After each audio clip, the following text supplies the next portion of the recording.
Do'stlar, assalomu alaykum. Orqamda turgan xon zakaz bugun bitish jarayoni, o'shuning uchun polni video qilib ko'rsatishga harakat qilamiz. Qani ketdik. Do'stlar, buni kechadan boshlaganmiz. 4 ta 1.20 ga 1.62 ta 1.20 ga 1.40 bitta 1.10 ga 1.40 bitta. Nimaga eski material deb degan savol bo'lishi mumkin sizlarda. Buni bundan oldingi so'rini tashlagan borganimizda uyda eski sermatchi panellar bor ekan, o'shalardan xon yasab bering deb aytishdi. O'shanga olib keldik. Ko'rishlaringiz mumkin. Mana bu eshikniki. Eshik yon tarafi narsalar yopishtirib yuborishgan.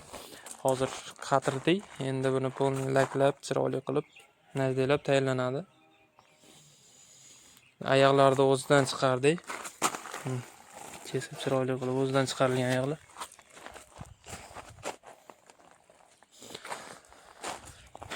Ko'rib baho berishlaringiz mumkin. Bu asha mebellarning orqasi tarafidagi faner bu. Yengil ham bo'ldi bu. Keyin bunisi.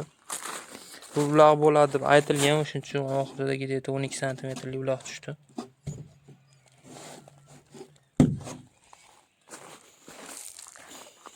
Shunaqa do'stlar.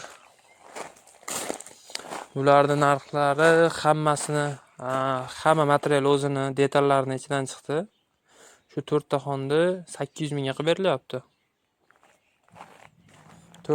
Yana bitta bor. Yana bitta kichkina xoni bor, uni hali yasalgan yo'q. O'shini 800 mingga qilib berilyapti do'stlar. 2 kundan beri olishyapmiz. Birinchi kuni polni buzib, mahkab narsalarni chiqarib, detallarni ajratib oldik. Ustiga salafan moslab, polni bitgan holatini ham video qilib tashlayman. Ko'rishlaringiz mumkin. Ustaxona barday ko'ryapsizlar, hamma yo'q o'tin bu narsalar. Endi o'rnalyapti, batistashga bo'ladi. Bu divanni naves qilib yopamiz polni. Shunaqa do'stlar.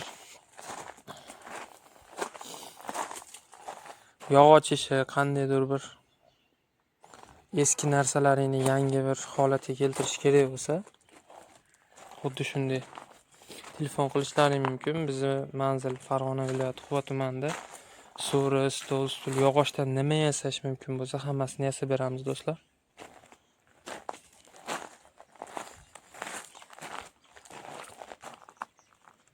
Xon, detskiy kravat, katta insonlarga kravat, polni yasab berilaveradi. Kanalda kuzatsalaring bor, videolari, rasmlarini joylaganman kanalga.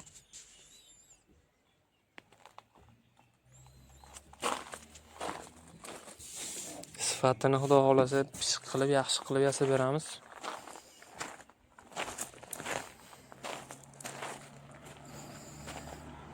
Manzil Farg'ona viloyati Quva tumani. Sizlar bilan Abdurahmon bo'ldi. Quvali bola kanalida sog' salomat bo'linglar.